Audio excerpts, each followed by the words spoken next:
lovely YouTube people. Right, in this video I'm going to talk a bit about what I love to do, which is the performing arts.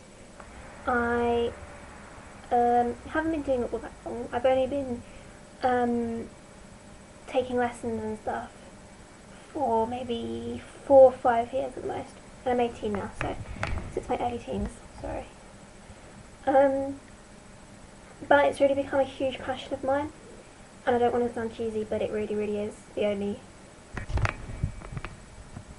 thing that keeps me going through everything that's going on in my life, basically.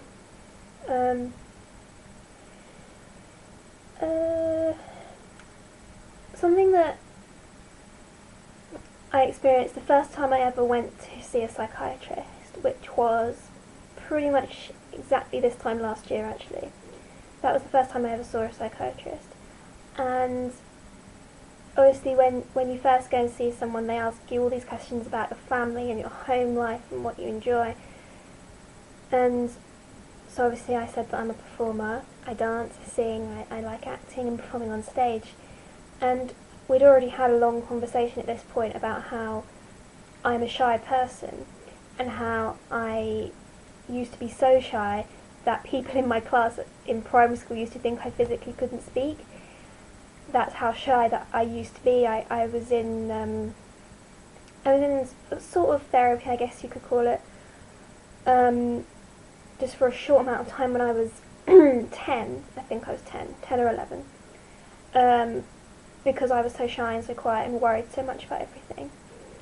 And then, so the psychiatrist already knew this and he was jotting it down and everything. And then I told him that I'm a performer and that I get up on stage and sing and dance in front of crowds of sometimes hundreds of people. And he tried to, I mean, I'm not disputing his intelligence and his capability as a psychiatrist here, but he questioned why I'm a performer when I'm such a shy person. And I suppose it got me thinking about the stereotype, you know. When I first started telling people who I knew at school and school teachers that I enjoy the performing arts, most of them they were so shocked. You a performer? Because I barely say anything when I'm in class these days. It's not a conscious thing, it's just who I am. I don't talk. I'm not a chatterbox in class. And it's like, you'd only expect someone who is, and who is a loudmouth, to be a performer. Whereas, in reality, so many people that I know who are in this industry, they're like me, and, okay, maybe not exactly like me, but they're not hugely outspoken, let's say. And I actually got quite angry with this psychiatrist. I didn't show it, because I'm not that sort of person, again.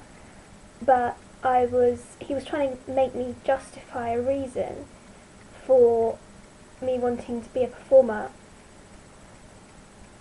He was like trying to make a link between the shy, quiet person and the performing person. It was like, so when you go into the room, do you feel like, when you get on stage, do you feel like you're becoming another person? Do you feel like you're leaving yourself behind? All this stuff, which I suppose could be true, but it had never, consciously or unconsciously, had never really crossed my mind, I guess. It's just something that I enjoy doing, and on some level maybe I do enjoy performing because it means I can become another person, but anyone who performs knows that, anyone who performs on stage will know that you don't necessarily become another person when you're up there performing. Yes, you are playing a character, but you're still yourself. So I don't really understand what people mean by the escapism thing, because for me I really don't escape. It's just something that I enjoy doing.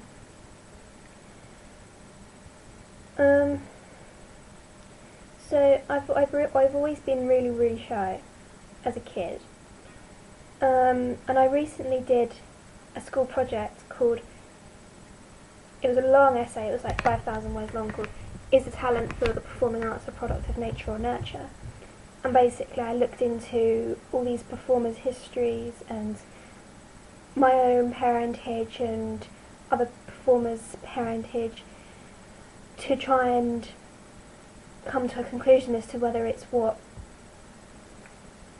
it's in your genes or whether it's how you've been brought up. And for me that was really interesting because I've always been really, really quiet. Really quiet. As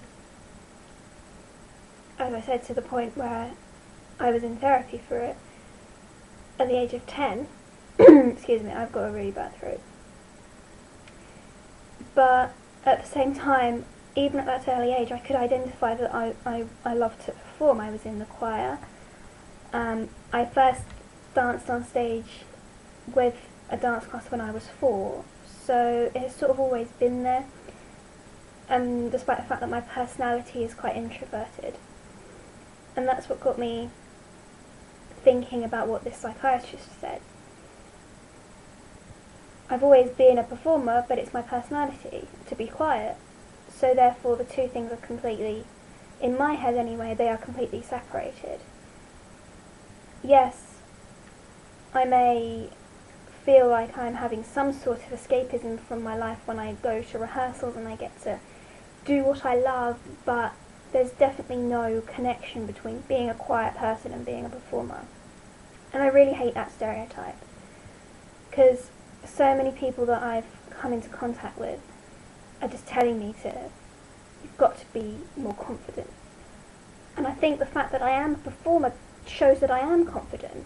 There's a difference between having low self-esteem and being a quiet person. And I don't think my school teachers especially haven't got this idea that there is that difference. You can be the most confident person in the world. You can perform to hundreds of people like I do. Yet, if you don't want to talk, you don't have to talk. If I sit in silence most of the time when I'm in class, because that's what I like doing when I'm in class. I like to listen. If I was asked to get up and do a presentation, then I'd be perfectly comfortable with it. Whereas most people would think that maybe you wouldn't.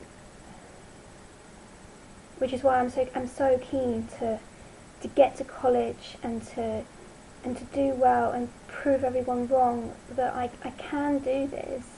Just because I'm a shy person with anxiety and depression issues doesn't mean that I can't get up in front of people and pull off a brilliant performance, because I've done that before. I know I can do it, it's just I'm so desperate to prove everybody wrong who thinks that I can't do it. My throat's really hurting. I think I'm going to have to go. Anyway, I'm going to go to dance now, so that makes me happy. Thanks for watching.